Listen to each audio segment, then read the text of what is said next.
Hello दोस्तों, welcome to prime education YouTube channel. I hope दोस्तों आप सब लोग बढ़िया होंगे और स्वस्थ होंगे। दोस्तों आज के इस वीडियो में हम आपकी एडकेट अभ्यास पुस्तिका कक्षा 8वीं विषय आपके गणित में आपका अध्याय नंबर 2 एक चर वाले रैखिक समीकरण, इस अध्याय के जितने भी सभी प्रश्न हैं उनको इस वीडियो में हल करेंगे।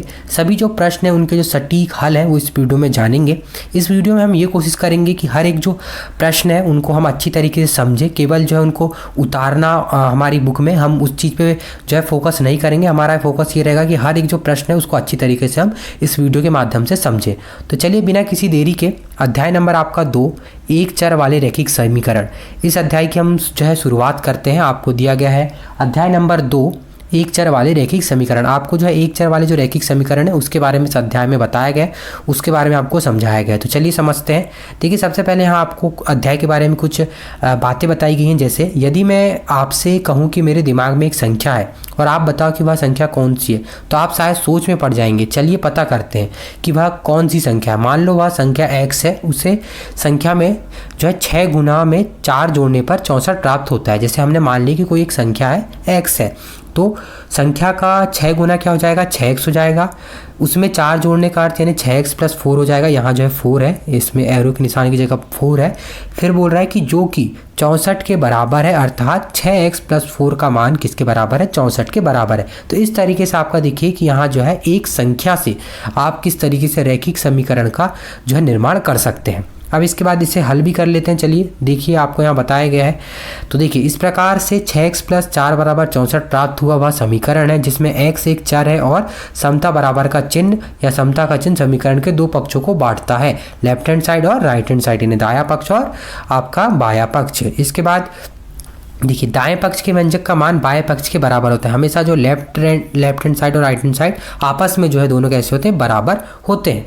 आइए अभी समीकरण को हल कर उस संख्या का भी जो है मान ज्ञात कर लेते हैं। तो चलिए देखिए उस संख्या का मान हो जाएगा 6x + 4 = 64 दिया गया था। तो 4 का जब हम सीधे पक्षांतर कर देंगे तो देखिए 6x = 64 - 4, मतलब 4 को उधर ले जाएंगे तो -4 हो जाएगा, चिन्ह बदल जाएगा। 6x फिर 6 का पक्षांतर कर देंगे तो x का मान आ जाएगा 60/6 और काट देंगे तो x का मान आ जाएगा 10। तो हमारी वो संख्या निकल कर आ गई x/10। तो इस तरीके से आपको यहाँ जो है शुरुआत में ही आपको आपके अध्याय में एक चर वाले रैखिक समीकरण में आपको एक समीकरण के माध्यम से किस तरीके से हम जो है समीकरण का यूज़ करके, उसका इस्तेमाल करके हम उस x का मान या किसी भी उसके समीकरण में वैल्यू निकाला जाता है, उस तरीके से आपको यहाँ बताया गया है। तो देखिए इस तरीके से आपको यहाँ दिया गया, आप यहाँ जो है इस तरीके से ये सीख सकते हैं। अब इसके बाद यहाँ आपको इसी समीकरण के बारे में यहाँ बताया गया कि किस तरीके से हमने जो है मान निकाला। अब आपको यहाँ बोल रहा है कि अतः हम यह कहते हैं कि समीकरण में चर का वह मान जो समीकरण को संतुष्ट करता है वह समीकरण कहलाता है। यानी चर का जो मान होता है वो समीकरण को संतुष्ट करेगा तभी जो है वो समीकरण कहलाएगा। अब इसी प्रकार से आपको कुछ उदाहरण दिए जहाँ आपको बताना है कि समीकरण है या नहीं। अब देखिए क्योंकि यहाँ जो है 17 = x + 10, यानी यहाँ x है, यहाँ जो समीकरण बन रहा है इसलिए यहाँ आ जाएगा समीकरण है। इसके बाद ये कोई समीकरण है क्या, नहीं है, क्योंकि यहाँ देखिए यहाँ बोल रहा है आपको सीधे सीधे कि हमें देखा कि समीकरण x का मान दोनों पक्ष बराबर है। यहाँ देखिए कोई पक्ष ही नहीं है यहाँ, क्योंकि आपको यहाँ बोल रहा है x - 7 छोटा है 5 से, तो यहाँ कोई समीकरण नहीं बन रहा है तो यहाँ नहीं आ जाएगा। इसी प्रकार यहाँ भी नहीं आ जाएगा और इसी प्रकार यहाँ जो है हाँ आ जाएगा, क्योंकि यहाँ देखिए 7x - 2 = 5, यहाँ दो पक्ष बन रहे हैं, यहाँ x है, समीकरण यहाँ बन जाएगा। तो इस तरीके से ये आपका यहाँ तक हो जाएगा। तो आपको यहाँ हाँ, ना और हाँ यहाँ आपको भर देना है आपकी बुक में। इसके बाद आपको बोल रहा है गणितीय कथनों में समीकरण का निर्माण। अब गणितीय कथनों में समीकरण का निर्माण किस तरीके से किया जाता है। देखिए z के 6 गुने में से 5 घटाने पर 7 प्राप्त होता है। तो इसे अब ये देखिए ये संख्यात्मक रूप से लिखा है, z के 6 गुने में से 5 घटाने पर 7 प्राप्त होता है। अब इसे अगर हमें समीकरण रूप में लिखना है, गणितीय कथनक को समीकरण रूप में लिखना है तो कैसे लिखेंगे। तो देखिए इसे ऐसे लिख देंगे कि 6x के 6 गुना यानी z के 6 गुना यानी उसमें 6 का गुणा करके -5 यानी घटाने पर 7 प्राप्त होता है। तो इस तरीके से आप जो है गणितीय कथन जो आपको इस तरीके से दिया जाएगा उसको हम जो है समीकरण में बदलेंगे। इसी प्रकार से यहाँ अब आपको जो है क्या बोल रहा है, m का 1/4 7, फिर से आपको एक जो उदाहरण के रूप में बताया गया है, तो ये एक उदाहरण हो गया। अब इसके बाद आपका जो समीकरण है उसको अगर आपको गणितीय रूप में बदलना है तो कैसे कर देंगे। जैसे इसका विपरीत अगर करना है कि 2x - 3 = 7। अब इसका आपको ये क्या दिया है, ये समीकरण का आपको जो है गणितीय रूप दिया है। तो आप समीकरण रूप दिया तो इसको गणित रूप में कैसे बदलेंगे कि x के दुगुने में से, यानी x का देखिए दुगुना है, में से 3 घटाने पर 7 प्राप्त होता है। तो इस तरीके से आपको यहाँ जो है कुछ अभ्यास में आपको शुरू में इस अध्याय में दिया गया है, आप कुछ चीज़ें जिसके बारे में आप जिस अध्याय में जब प्रश्न हल करेंगे तो वो आपको काफ़ी मदद करेगा। इसी प्रकार से आपको यहाँ जो है एक समीकरण दिया है कि जहाँ दोनों पक्षों में चर उपस्थित हों। देखिए यहाँ भी चर उपस्थित है, यहाँ भी चर उपस्थित है, तो ये देखिए 8 और 12 दोनों तरफ जो चर उपस्थित हो, किस तरीके से करेंगे। तो यहाँ जो है आपको सिंपल आप क्या करेंगे, पक्षांतर करेंगे और दोनों चर में से जो है दोनों तरफ जो है एक से जो चर और एक तरफ समीकरण वाले जो है उनको पक्षांतर करेंगे और आपस में जो सॉल्व करके इस तरीके से यहाँ मान निकाल लेंगे। तो ये आपको जो है कुछ अध्याय के पहले कुछ महत्वपूर्ण चीज़ें दी गई हैं जो आप जरूर करें, ताकि आपको जो अध्याय के जो प्रश्न है वो काफ़ी आसानी से बन जाए। अब चलिए बिना किसी देरी के अब जो है अध्याय में आपके जो प्रश्न दिए उनको हल करते हैं। तो देखिए सबसे पहले आपको यहाँ देखिए इस तरीके से आपकी बुक में जो है ये सभी प्रश्न दिए। अब मैं जो है थोड़ा सा इस चीज़ में आपको मदद हो, इसलिए हम जो है इसमें आपका जो प्रश्न बैंक आता है उसके माध्यम से हम जो है यहाँ प्रश्नों को हल करेंगे, ताकि आपको आसानी से समझ में आ जाए। और ज़्यादा जो है हम यहाँ आपको लिख के अगर बताएंगे तो आपको कई शब्द समझ में नहीं आएंगे, इसलिए हम जो है सीधे आपको इस प्रश्न बैंक के द्वारा समझाएंगे, ताकि आपको सभी जो है इस वीडियो में क्लियरली आपको समझ में आए कि यहाँ क्या शब्द लिखा है या किस तरीके से पूरे प्रश्न को हल किया गया है। तो चलिए देखिए, जैसे आपका यहाँ प्रश्न नंबर पहला शुरू होता है बुक में कि x के तिगुने और 12 का योग 32 है, इसका समीकरण क्या होगा। उसी प्रकार देखिए आप यहाँ भी जो है प्रश्न आपके यहाँ से सॉल्व हो गए और जितने भी आपके अब आगे प्रश्न है वो आपको यहाँ इस प्रश्न बैंक में मिल जाएंगे। इसी को हम यहाँ सॉल्व करने वाले हैं और आप जो अपनी बुक में जो इसका सॉल्यूशन लिखेंगे वो यहीं से देख कर लिख सकते हैं। ये पूरा सटीक और जो है इसमें जो है सही आपको दिया गया है। तो चलिए आगे बढ़ते हुए अब इस प्रश्न में आपके अध्याय में जो प्रश्न दिए उनको हल कर लेते हैं। चलिए तो देखिए प्रश्न नंबर आपका पहला बोल रहा है कि x के तिगुने और 12 का योग 32 है, इसका समीकरण क्या होगा। तो देखिए x के तिगुने यानी क्या हो जाएगा 3x प्लस 12 का योग बोल रहा है, तो प्लस 12 बराबर 32, यानी आपका ऑप्शन नंबर ए ही जो है क्या हो जाएगा, सही हो जाएगा। तो प्रश्न नंबर ए का जो सही आंसर होगा वो होगा ऑप्शन नंबर आ, ये वाला। अब इसके बाद आगे बढ़ते हुए प्रश्न नंबर 2 देख लेते हैं हम कि 3x प्लस 2 बराबर 13 का मान क्या होगा। तो इस समीकरण को हमको क्या करना पड़ेगा, हल करना पड़ेगा। तो क्या इसे जब हल करेंगे तो क्या करेंगे, इसमें देखिए इसमें हम जो है 2 का पक्षांतर कर देंगे इधर, तो माइनस में चल जाएगा, तो हो जाएगा 3x बराबर 13 माइनस 2, तो 3x बराबर 13 माइनस 2 बराबर 11 हो जाएगा। इसके बाद 3 का पक्षांतर करेंगे तो x बराबर 11/3 ये हो जाएगा। अब x बराबर 11/3 कहाँ है, दा में है, तो आपका ऑप्शन नंबर दा जो है सही हो जाएगा। अब इसके बाद प्रश्न नंबर 3 है, निम्नलिखित में से कौन सा समीकरण है। अब आपको बताना है। तो देखिए समीकरण हमने जैसे ऊपर देखा कि कौन सा, उसमें 4 ऑप्शन थे ना आपके पास की है या नहीं, 4 चीज़ें आपको दी, तो वैसे ही यहाँ भी है। तो देखिए आपका जो समीकरण नंबर आपका पहला जो है वही आपका जो समीकरण हो जाएगा, क्योंकि देखिए इसमें चर भी है और आपका यहाँ x भी दिया गया है। तो 15 बराबर 5 प्लस 2x, ये आपका क्या हो जाएगा, समीकरण हो जाएगा। तो ऑप्शन नंबर आपका ए जो है आ जो है सही हो जाएगा। अब इसके बाद आपको देखिए प्रश्न नंबर 4 दिया गया है। अब आपको यहाँ कि समीकरण ax प्लस बी बराबर 0 में x का मान क्या होगा। तो देखिए ax प्लस बी बराबर 0। अब देखिए दो समीकरण में क्या होता है कि दोनों तरफ जो है मान कैसे होते हैं, बराबर होना चाहिए। जैसे अगर यहाँ आपको राइट साइड में 0 दिया है तो लेफ्ट साइड भी राइट साइड में 0 दिया तो लेफ्ट साइड भी 0 होगा। तो किस मान के लिए जो है यहाँ दोनों का मान बराबर हो जाएगा, 0 हो जाएगा, 0 बराबर 0। तो हम जो है यहाँ x की जगह सबके मान रख के देख सकते हैं। जब हम x की जगह ये दा का मान रखेंगे माइनस b सही b/1, तो क्या हो जाएगा, a बराबर x की जगह हम रख देंगे माइनस b/1 रख दिए हमने, a रख दिए, इसके बराबर प्लस b बराबर 0 हो गया। ठीक है, a से a कट गया, फिर इसके बाद माइनस b से प्लस b यानी कट गया, यानी वो 0 ही हो गया, तो ये 0 बराबर 0 हो गया। तो ऑप्शन नंबर आपका द सही हो जाएगा, जिसके लिए जो है x का मान क्या हो जाएगा, समीकरण में हो जाएगा x का मान बराबर के लिए। तो ये आपका चौथे का हो जाएगा ऑप्शन नंबर द। अब इसके बाद चलिए आगे बढ़ते हैं। आगे अब आपको प्रश्न नंबर 5 दिया है, 3x प्लस 5 बराबर x माइनस 2 का सरलतम रूप क्या होगा। तो इसे सरलतम रूप में लिखेंगे तो हम क्या करेंगे, चर को पक्षांतर कर देंगे और आपका जो x वाला है उसको इधर कर देंगे। तो आपका जो ऑप्शन नंबर सा है 2x प्लस 7 बराबर 0, ये जो है आपका सही हो जाएगा। तो ये आपका आप प्रश्न नंबर 5 का जो उत्तर है वो सा हो जाएगा। और यहाँ से आप देखकर सभी के जो उत्तर यहाँ लिख सकते हैं। अब प्रश्न नंबर 6 बोल रहा है, अब आपको देखिए कि 5x माइनस 3 बराबर x प्लस 2, इसको आपको हल करना है। तो देखिए कैसे हल करेंगे, 5x माइनस 3 बराबर x प्लस 2। तो देखिए हम जो है x वाले जो है चर जो है उनको एक तरफ कर लेंगे और आपका जो चर है यानी संख्या वाले जो चर है उनको हम इस तरफ कर लेंगे। देखिए 5x हम x का पक्षांतर कर लेंगे तो 5x माइनस x हो गया, और हम जो है 2 इस साइड पे है और -3 को इधर लाएंगे तो +3 में हो जाएगा, तो हो जाएगा 2 + 3 हो जाएगा। तो 5x में से x गया तो 4x, और यहाँ 2 और 3 हो गया 5, तो x बराबर हो गया 4/5। तो ये जो है इसका ये हल हो जाएगा। तो ये आपका प्रश्न नंबर 6 का हल हो गया। अब इसके बाद आगे देखते हैं। अब आगे देखिए आपको समीकरण प्रश्न नंबर 7 बोल रहा है कि समीकरण में z का मान आपको ज्ञात करना है।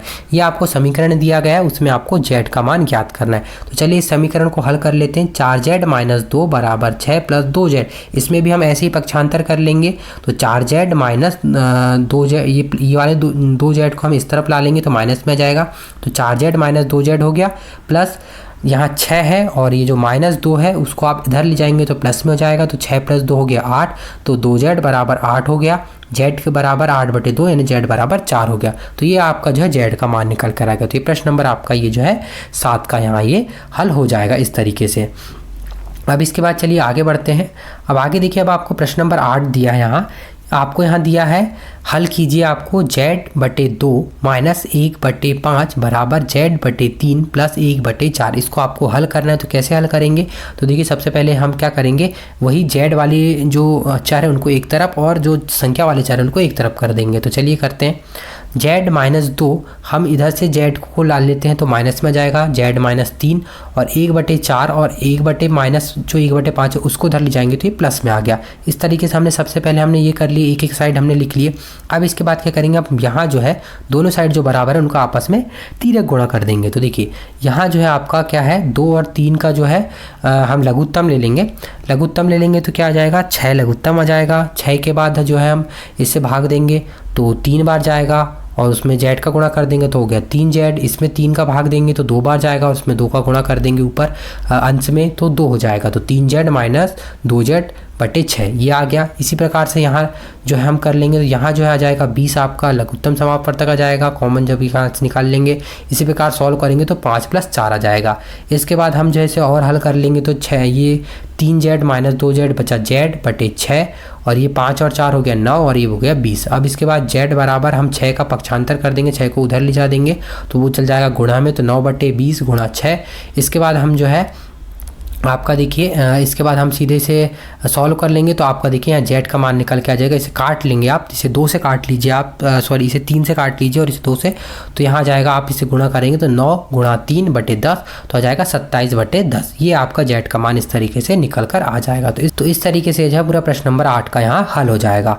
अब इसके बाद चलिए आगे बढ़ते हैं। अब आगे जो है देखिए आपका प्रश्न नंबर 9 दिया गया है, समीकरण को सरल रूप में बदलते हुए हल कीजिए। अब आपको देखिए यहाँ एक समीकरण दिया है, इसमें आपको यहाँ जो है इसको सरल रूप में बदलते हुए इसमें आपको इसे हल करना है। अब चलिए देखते हैं समीकरण क्या दिया है आपको। 3 कोष्ठक में t - 3 बराबर 5, एक कोष्ठक में 2t + 1, इसे आपको सरल करना है। तो देखिए सबसे पहले हम क्या करेंगे, इसमें जो है हम ये जो है आपको कोष्ठक में जो बाहर की संख्या दी उसमें हम कोष्ठक में इसका गुणा कर देंगे। 3 का गुणा कर देंगे पूरे कोष्ठक में तो 3t - 9 आ जाएगा, और 5 का पूरा कोष्ठक में गुणा कर देंगे तो 10t + 5 आ जाएगा, ये आ गया। इसके बाद इसे हम क्या करेंगे, इसमें हम जो t वाली संख्या उनको एक तरफ और चर को एक तरफ कर लेंगे। तो उसके बाद जब 3t - 10t इधर आ जाएगा तो प्लस 10t इधर आएगा तो -3t हो जाएगा, और इसके बाद -9 उधर जाएगा तो +9 में आ जाएगा। इसके बाद इसे और सॉल्व करेंगे तो -7 बराबर 14 आ जाएगा घटाने पर। इसके बाद t हम 14 का पक्षांतर कर देंगे तो t का मान यहाँ निकल कर आ जाएगा -2। तो ये जो है आपके -t का मान निकल कर आ गया। आपको अगर उत्तर की जांच करना है तो आप क्या करेंगे, t के मान इसमें रख देंगे तो आपको दोनों साइड बराबर आ जाएगा। तो हम जो है जहाँ जहाँ t है वहाँ जो है -2 रख देंगे और इसे सॉल्व करेंगे तो दोनों साइड जो है बराबर आ जाएगा, यानी लेफ्ट हैंड साइड और राइट हैंड साइड बराबर हो जाएंगे। तो आपका जो प्रश्न है वो एकदम सही हो जाएगा। तो ये आपका प्रश्न नंबर पूरा जो है 9 का हल हो गया। अब इसके बाद चलिए आगे बढ़ते हैं। अब आगे देखिए आपको प्रश्न नंबर 10 दिया गया है, समीकरण को हल कीजिए। अब आपको यहाँ एक समीकरण दिया है, इसको आपको हल करना है। समीकरण दिया है आपका x बराबर 2/5 कोष्ठक में x + 10, ये आपको समीकरण दिया है। अब इसे क्या करेंगे, हम इसमें जो है सीधे हम जो है यहाँ 2/5 को हम जो है 5 को इधर ले जा लेंगे और 2 का कोष्ठक में अंदर गुणा कर देंगे। तो क्या हो जाएगा, 5x हो जाएगा, और ये हो जाएगा 2x + 20, 2 का 10 में गुणा हो जाएगा तो 20 हो जाएगा। इसके बाद हम जो है x को वाले चर को को इधर ला लेंगे तो 5x माइनस 2x हो जाएगा, क्योंकि इधर लाए तो माइनस में आ गया, बराबर 20 है। तो ये हो गया 3x बराबर 20। तो x की वैल्यू क्या निकल कर आ गई 20/3। तो इस तरीके से जो है आपका प्रश्न नंबर ये है जो 10 का हल हो गया और ये जो है आपका उत्तर हो गया। अब इसके बाद चलिए आगे बढ़ते हैं दोस्तों। अब दोस्तों आगे बढ़ते हुए हम जो है प्रश्न नंबर अब 11 का हल देखते हैं। प्रश्न नंबर देखिए 11 है आपका, समीकरण हल करना है आपको। यहाँ भी समीकरण है आपका m-1/2 बराबर a1 माइनस m-2/3। ये आपको समीकरण दिया है, इसको आपको हल करना है। तो देखिए इस समीकरण में हम क्या कर सकते हैं, किसी भी एक संख्या का गुणा करके हम इसे आसानी से सरल कर सकते हैं। अब चूंकि यहाँ 2 और 3 दिया है तो हम इसका एक लघुत्तम, ताकि हमको सरल बने, इसलिए हम जो है 2 गुणा 3 यानी इसका लघुत्तम क्या आएगा 6 आएगा, इसलिए हम जो है 6 का जो है गुणा कर लेते हैं। तो देखिए 2 और 3 का लघुत्तम समापक 6 है, इसलिए हम यहाँ 6 का गुणा कर दिया। तो 6 का जैसे हम जो है यहाँ एक कोष्टक बना लिए और इसमें एक कोष्टक बना लिया और दोनों साइड जो है 6 का हमने गुणा कर लिए। तो इससे कोई फर्क भी नहीं पड़ेगा, क्योंकि अगर हम यहाँ से 6 से 6 को काट देंगे तो फिर से समीकरण वही बन जाएगा। तो हम जो है 6 का हमने जो है गुणा कर लिया। अब हम क्या करेंगे 6 का कोष्टक में अंदर गुणा कर लेंगे। तो 6 का जब हम अंदर में गुणा करेंगे तो जाएगा 6m, फिर यहाँ क्या हो जाएगा, अब देखिए 6 कट जाएगा, कैसे 2 से कटेगा 3 बार, तो फिर 3 बचा, फिर 3 का अंदर गुणा हो जाएगा, इसमें ये वाला जो m-1 है उसमें गुणा हो गया। तो क्या हो जाएगा 3m-1। तो इसे हम अभी कोष्टक में लिखते हैं 3m-1। इसी प्रकार 6 का अंदर गुणा हो जाएगा तो 6, फिर इसी प्रकार यहाँ से कट जाएगा 2 बार तो 2 हो जाएगा ये, और m-2 ये जो कोष्टक में आ गया। तो इस तरीके से काटने के बाद ये आपका समीकरण बन गया। अब इसे सरल करते हुए हम जो है अंदर गुणा कर देंगे तो आपका ये समीकरण बन जाएगा। इसके बाद -2 का हम जो है यहाँ पक्षांतर कर देंगे, वही m वाले साइड जो चर है उनको एक साइड पे और जो संख्या वाले चर है उनको एक साइड पे करेंगे तो आपको ये समीकरण प्राप्त हो जाएगा।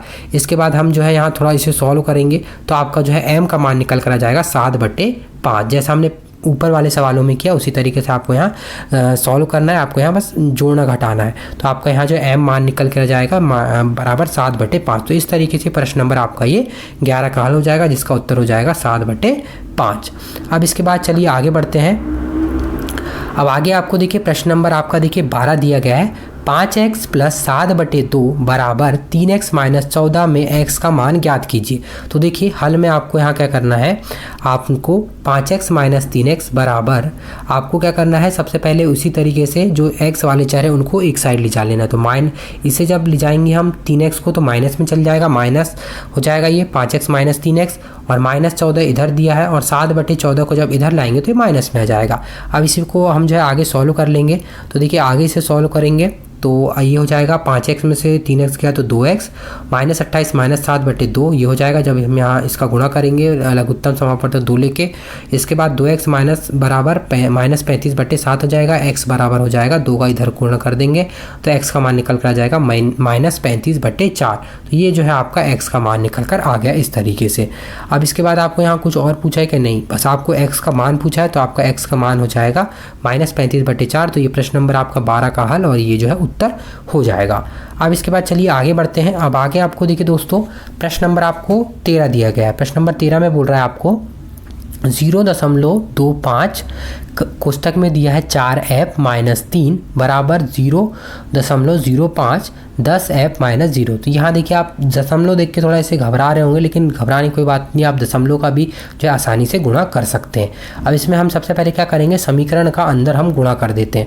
0.25 का अंदर कोष्टक में गुणा कर देते हैं और 0.05 का इस कोष्टक में हम जो है गुणा कर देते हैं। तो जैसे हम गुणा करेंगे तो देखिए 0.25 का क्या 4 में गुणा करेंगे तो क्या आ जाएगा 1 आ जाएगा, ठीक है। इसके बाद ये हो जाएगा 1 और हम जो है दशमलव के आगे 0 भी यहाँ लगा देते हैं, ऐप में हो गया। फिर आपका देखिए 0.25 का हम जो है 3 में गुणा करेंगे तो 0.75 आ जाएगा। इसी प्रकार से हम जो है 0.05 का इस कोष्टक में गुणा कर देंगे तो आपका ये मान निकल कर आ गया। इसके बाद आपको क्या करना है, जो f वाले जो चर हैं उनको एक तरफ ले जा लेना है और जो संख्या वाले चर जो दशमलव है उनको एक तरफ ले जा लेना है, जैसे हमने अभी तक करते आए वैसे ही कर लिए। और उसके बाद आप जोड़ घटाना करेंगे, जैसे 1 में से 0.5 घटाएंगे तो 0.5 ही बचेगा, और 0.75 में से 0.45 मतलब 4-5 घटाएंगे तो 0.30 बचेगा।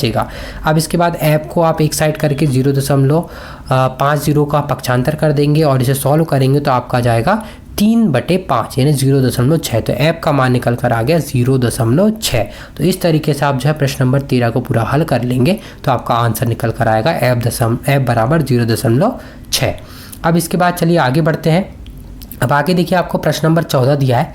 समीकरण में ए का मान आपको ज्ञात करना है। समीकरण दिया है आपका a-5/3 बराबर a-3 बराबर बटे 5। ये आपका समीकरण दिया है। इसको भी चलिए हल कर लेते हैं। तो इसमें हम क्या कर लेंगे, हम सबसे पहले यहाँ तिर्यक गुणा कर देते हैं। तो देखिए तिर्यक गुणा करेंगे तो 5 का गुणा हम कर देते हैं इसमें ये वाले कोष्टक में बनाकर, और 3 का गुणा इस कोष्टक में बनाकर हम कर देते हैं। तो ये हो जाएगा 5 कोष्टक में गुणे के साथ a-5 और यहाँ 3 कोष्टक में a-3 ये हो जाएगा। अब इसके बाद हम जो है ये संख्या का सीधे अंदर गुणा कर देंगे तो हो जाएगा 5a-25 और इसका गुणा करेंगे तो हो जाएगा 3a-9। अब इसके बाद जो a वाले चर है उसको एक तरफ और जो संख्या वाले चर है उनको एक तरफ, तो जब a करेंगे तो हो जाएगा 2a बराबर 16। इसे जब घटा देंगे तो, और उसके बाद a बराबर 16/2 यानी a बराबर 8। तो ये जो है आपका प्रश्न नंबर 14 का जो है आंसर आ जाएगा a बराबर 14। तो ये हो जाएगा आपका प्रश्न नंबर 14 का हल।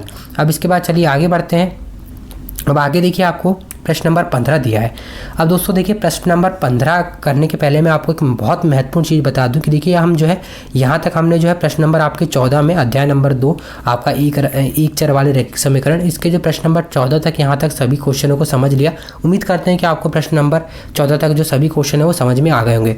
और आपको अगर इसी का जो अगला अध्याय है, अगला अध्याय यानी अध्याय नंबर 3, उसके भी सभी जो प्रश्न है, पूरे जो 15 प्रश्न हैं उनका इसी तरीके से आपको सटीक और सरल हल देखना है तो आप इस वीडियो के नीचे डिस्क्रिप्शन में जाएंगे तो आप देखिए जैसे आप यहाँ इस वीडियो के नीचे डिस्क्रिप्शन में जाएंगे तो आपके पास एक जो है मोर का ऑप्शन आ रहा होगा। इस मोर के ऑप्शन पर आप क्लिक करेंगे तो इस वीडियो का आपके सामने जो है डिस्क्रिप्शन खुल जाएगा, जहां आपको देखिए इस डिस्क्रिप्शन में आपको देखिए यहाँ एडकेट अभ्यास पुस्तिका कक्षा 8 करके और कक्षा 8 गणित में आपको अध्याय नंबर 3 का जो है वीडियो की लिंक आपको यहाँ मिल जाएगी। जैसे ही आप इस वीडियो की लिंक पर क्लिक करेंगे तो आपके सामने अध्याय 3 का इसी तरीके से जो है हल किया हुआ जो वीडियो है वो खुल जाएगा, तो आप वहाँ से हल देख सकते हैं। तो चलिए अब जो है वीडियो में आगे बढ़ते हुए अब जो आपका लास्ट प्रश्न है प्रश्न नंबर 15, इसका हल हम जो है समझ लेते हैं।